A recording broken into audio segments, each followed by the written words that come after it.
माथे पर टीका, हाथ में कलावा, सनातन को मानते हैं?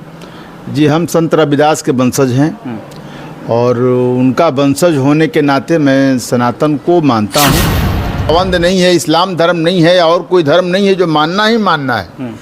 अब जो नहीं मानता है वो भी सनातन धर्मी है, जो मानता है वो भी सनातन धर्मी है। इसलिए कि पहला धर्म एक ही धर्म है, वो सनातन। मलेरिया है, डेंगू है, कोरोना है, सनातन धर्म, इसको सरकार बनते ही ख़त्म कर दूंगा। इस बात पे मेरा कुछ कहना ठीक नहीं है। अब जहाँ तक ये बड़े नेताओं का सवाल है, अरे उनके बेटा जो उदयनिधि जी आपसे बड़े थोड़ी हैं। सनातन धर्म जहाँ तक मैं जानता हूँ किसी के कहने से खत्म होने वाला नहीं। लोकसभा उपचुनाव जैसे जैसे नजदीक आ रहा है, विवाद का दायरा दिनों पर दिन बढ़ रहा है, कभी सनातन को लेकर, कभी महागठबंधन को लेकर और कभी एनडीए गठबंधन को लेकर। फिलहाल एसके स्टैलिन के पुत्र उदयनिधि ने जिस प्रकार से बयान दिया है, सनातन पर एक बार फिर से सवाल खड़ा कर दिया है। साथ साथ में जो कांग्रेस के अध्यक्ष हैं, उनके पुत्र ने भी सवाल खड़ा किया कि जिस धर्म में कोई सम्मान नहीं है उस धर्म को मानना ही बेकार है। हमारे साथ विश्वनाथ राम जी है, कांग्रेस के विधायक है और बिहार के एक कदावर नेता में इनका स्थान आता है।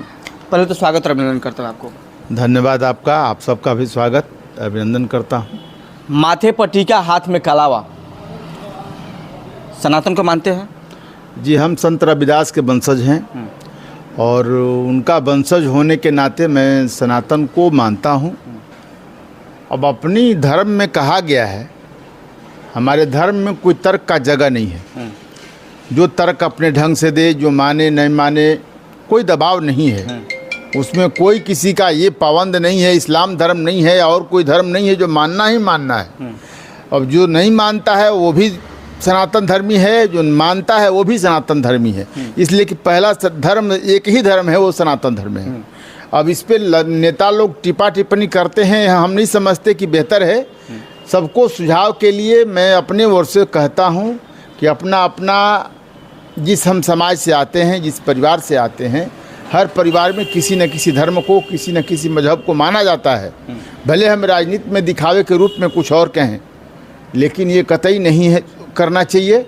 और हम अपनी बात कहें कि हम सनातन धर्म के वंशज हैं, संत रविदास जी के वंशज हैं और उनके वंशज होने के नाते हम सनातन धर्म को भी मानते हैं। मलेरिया है, डेंगू है, कोरोना है, सनातन धर्म, इसको सरकार बनते ही ख़त्म कर दूंगा। इस बात पे मेरा कुछ कहना ठीक नहीं है। अब जहाँ तक ये बड़े नेताओं का सवाल है, अरे उनके बेटा जो उदयनिधि जी आपसे बड़े थोड़ी हैं। सनातन धर्म जहाँ तक मैं जानता हूँ किसी के कहने से खत्म होने वाला नहीं। चाहे वो किसी पार्टी के ठीक गठबंधन के लोग हों, मैं किसी का टिप्पा टिप्पणी नहीं कर रहा, लेकिन इतना ज़रूर जानता हूँ कि कोई धर्म किसी के कहने से न बना है, न किसी के कहने से समाप्त होने वाला है। यानी आप मानते हैं ना कि सनातन धर्म सबसे पहला धर्म था, सबसे मजबूत धर्म यही है? सबसे पहला धर्म यदि धरती पर बना तो सनातन धर्म बना और सनातन धर्म ही सर्वोपरि धर्म है।